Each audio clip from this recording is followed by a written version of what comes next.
আজকে যে প্রশ্নের সমাধানটা করব সেটা হচ্ছে বরিশাল বোর্ড 2019 সালে আসা। তো প্রথম ক নাম্বারটা যেটা বলছে এটা উদ্দীপকের সাথে কোনো সম্পর্ক নাই। সেটা বলছে কোনো মিনারের দৈর্ঘ্য 17 মিটার ও উন্নতি কোণ যদি 30 ডিগ্রি হয় মিনারের ছায়ার দৈর্ঘ্য কত। তাহলে ক নাম্বারটা যদি সমাধান করি, এটা উদ্দীপকের সাথে না, এটা ক নাম্বার একটা আলাদা প্রশ্ন। কোন মিনারের দৈর্ঘ্য, আমরা জানি মিনার তো এরকম খাড়া থাকে ভূমির সাথে, তাহলে এখানে 90 ডিগ্রি উৎপন্ন থাকবে। কোন মিনারের দৈর্ঘ্য 17 মিটার, এই যে এটা দৈর্ঘ্যটা হচ্ছে 17 মিটার এখান থেকে এই পর্যন্ত। ও উন্নতি কোণ, এই মিনারে উন্নতি কোণ কত। তাহলে আমরা জানি উন্নতি কোণটা এই শীর্ষবিন্দু থেকে ভূমির সাথে উৎপন্ন করে। তাহলে এই মিনারের উন্নতি কোণ হচ্ছে 30 ডিগ্রি। এখন ছায়ার দৈর্ঘ্য কত, ছায়া কোনটা, এই যে এটা হচ্ছে ছায়া, এটার দৈর্ঘ্য বের করতে হবে। এটাকে আমরা এক্স ধরে নিলাম, এ বি সি। তাহলে এ বি মিনারের দৈর্ঘ্য হচ্ছে কত, একবার মিনারের দৈর্ঘ্য এ বি সমান সমান 17 মিটার। তারপরে লিখবা ছায়ার দৈর্ঘ্য, ছায়ার দৈর্ঘ্য কি বি সি সমান সমান x মিটার। তাহলে আমরা কি বের করব, x এর মান বের করব। তো আমরা দেখতে পাচ্ছি এটা হচ্ছে লম্ব, এটা হচ্ছে কি, যেহেতু এখানে কোণ উৎপন্ন করছে এটা হচ্ছে ভূমি, তাহলে লম্ব ভূমির মধ্যে অনুপাত কি, সুতরাং tan 30 ডিগ্রি সমান সমান লম্ব বাই ভূমি। লম্ব হচ্ছে 17 আর ভূমি রয়েছে কি x। tan 30 ডিগ্রি মান হচ্ছে 1/√3, 17/x। তাহলে আমরা যদি r গুণ করি তাহলে x এর সাথে y গুণ হলে x, 17 এর সাথে √3 গুণ হলে 17/3। ক্যালকুলেটর করে এটা কত আসে, 17 × √3, তাহলে x এর সাথে কি বলা 29.4 এত মিটার। এটি आंसर ক নম্বরের। ঠিক আছে, তাহলে বর্ণ অনুযায়ী চিত্রটা আঁকতে হবে। এখন কোণ নিয়ে অনেক সময় ঝামেলা লাগতে পারে, যে কোণ কোথায় দিব, এখানে না এখানে। দেখো বলছে উন্নতি কোণ, তাহলে উন্নতি কোণ কি, শীর্ষের থেকে আমার ভূমির সাথে যে কোণ উৎপন্ন হয়েছে সেটা হচ্ছে আমার উন্নতি কোণ। ঠিক আছে, আর যদি অবনতি কোণ বলতো তাহলে এখানে হতো। এখন আমরা দেখব খ নম্বরের সমাধান। খ নম্বরের উদ্দীপকের সাথে সম্পর্কযুক্ত। উদ্দীপকে বলা আছে 60 মিটার লম্বা একটি গাছ ভেঙে গিয়ে সম্পূর্ণ বিচ্ছিন্ন না হয়ে দণ্ডায়মান অংশের সাথে 60 ডিগ্রি কোণ উৎপন্ন করে ভূমির স্পর্শ করেছে। দণ্ডায়মান অংশের সাথে 60 ডিগ্রি কোণ। এবার গাছটির ভাঙ্গা অংশের দৈর্ঘ্য নির্ণয় করো। তাহলে আমরা চিত্র আঁকবো। খ নম্বর শুরু করলাম এখান থেকে।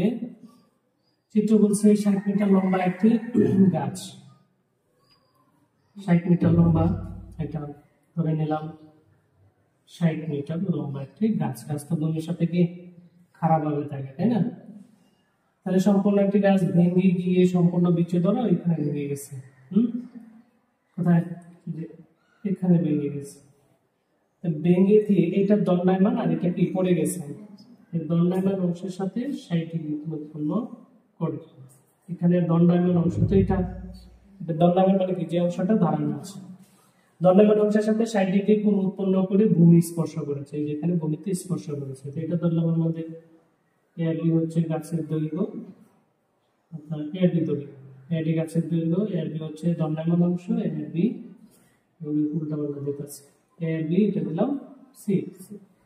তো আমাদের কি বলেছে, গাছটির ভাঙ্গা অংশের দৈর্ঘ্য নির্ণয় করো। এই যে ভাঙ্গা অংশটা, এটা ভাঙ্গা অংশ, ঠিক আছে, এই অংশটা ভেঙে এখানে চলে আসছে। আমি ধরলাম ভাঙ্গা অংশটা হচ্ছে x মিটার, কত মিটার, এই ভাঙ্গাটা x মিটার। এটা ভেঙে কোথায় গেছে, এখানে আসছে না, তাহলে এটাই তো x আসবে না, বুঝতে বলতে হবে। বলতে ভাঙ্গা অংশের দৈর্ঘ্য, তাহলে ভাঙ্গা অংশ হলো বিডি, বিডি ভেঙে এখানে চলে আসছে, বিডি x ধরলাম। এখন এই সম্পূর্ণ এটা যে 60 ছিল, 60 এর থেকে x অঙ্ক ভেঙে চলে গেছে, তাহলে এখানে থাকবে কতটুকু, x মাইনাস 60 মাইনাস x থাকবে না, এই যেটুকু। কেন, আমার তো সম্পূর্ণটা ছিল 60 মিটার, 60 মিটার থেকে আমার x মিটার ভেঙে চলে গেছে, তাহলে এতটুকু থাকবে কি 60 মাইনাস x। আচ্ছা, তো আমাদের এই এক্স এর মান বের করতে বলবে, কারণ ভাঙ্গা অংশের দৈর্ঘ্য নির্ণয় করতে, তাহলে ভাঙ্গা অংশ তো আমাদের যেটাই এক্স, এক্স তো এটা বের করতে হবে। এটা হবে ভূমি, এটা হবে কি অতিভুজ।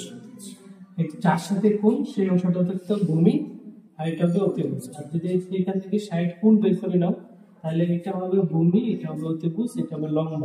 তাহলে লম্ব অতিভুজ আমার দরকার নেই, আমার 60 আছে যেখানে কোণ সেখানে ভূমি ধরে এটাকে আমরা সমাধান করে দেব। তাহলে ত্রিভুজ বর্ণনা যেটা বলছি এটা মুখে লিখবা, আমি শুধু অঙ্কটা করে দিচ্ছি।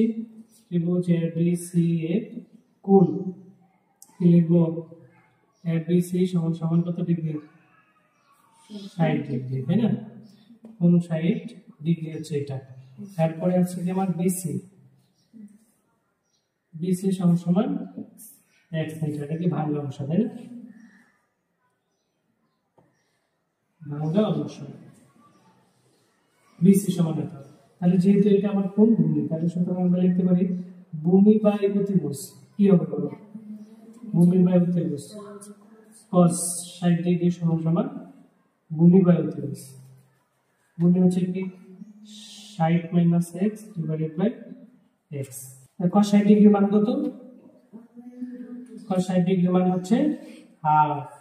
এখানে হবে 60 minus x divided by x। এবার আর গুণ করি, এটা x কে 1 দিয়ে গুণ করলে x, আর এই 2 দিয়ে গুণ করো 60 কে 120 হবে।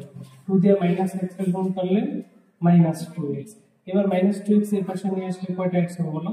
এটা মাইনাস এর পাশে প্লাস হবে, তাহলে একটা আর এখানে দিলে 3x, তাই না? সমান সমান 120 20 না, এটা মিটার। আর 3 এর পাশে আর কি হবে? x এর সাথে গুণ আছে, 3 এর পাশে কি হবে? ভাগ হয়ে যাবে। আমরা যদি ভাগ করে দিই তাহলে x এর যোগফল কি হবে? 3 4 12 সুন্দর 40 মিটার। সুতরাং ভাঙ্গা অংশের দৈর্ঘ্য 40 মিটার। এটা হচ্ছে आंसर। ঠিক আছে, সমস্যা হলে বলতে পারো। তাহলে এবার গ নম্বরে বলছে হচ্ছে গাছটির ভাঙ্গা অংশ ভূমির সাথে 45 ডিগ্রি কোণ উৎপন্ন করছে।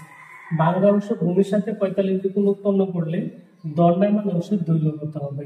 তাহলে গ নম্বরে এখান থেকে শুরু করি, চিত্রটা আঁকড়ি, শুধু চিত্র আঁকাবো।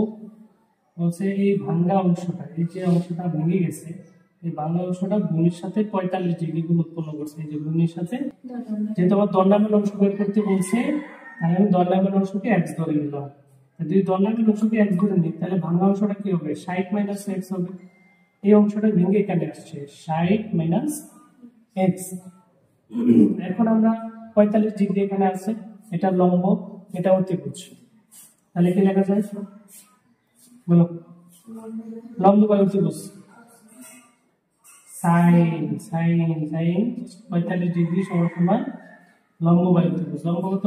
x, অতিভুজের মান 60 মাইনাস x।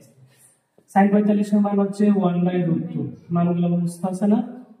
60 minus x। জি, এবার আমরা যদি গুণ করি, এটা আর এটা গুণ করলে হচ্ছে √2x = 60 মাইনাস x। 1 দিয়ে গুণ করলাম। এবার x গুলো একপাশে লিখি, √2x প্লাস x, কারণ এটা মাইনাস আছে, এপাশে প্লাস হবে, সমান সমান 60। তো এবার আমরা এখান থেকে x কমন নিতে পারি। x কমন গেলে থাকে √2 প্লাস 1 = 60। এপাশে হিসাব করি, x এর সাথে কি গুণ আছে, তাহলে এপাশে এক্সট্রা রাখি 60 যদি এই পাশে নিয়ে যায়, এটা এই পাশে আছে গুণ, এই পাশে যায় হবে কি √2 প্লাস 1। এটা ব্র্যাকেট।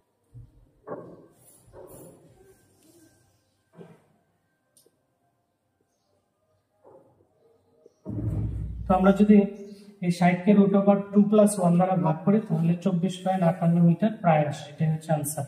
এই মুখ্য অংশ, এই দণ্ডায়মান অংশ।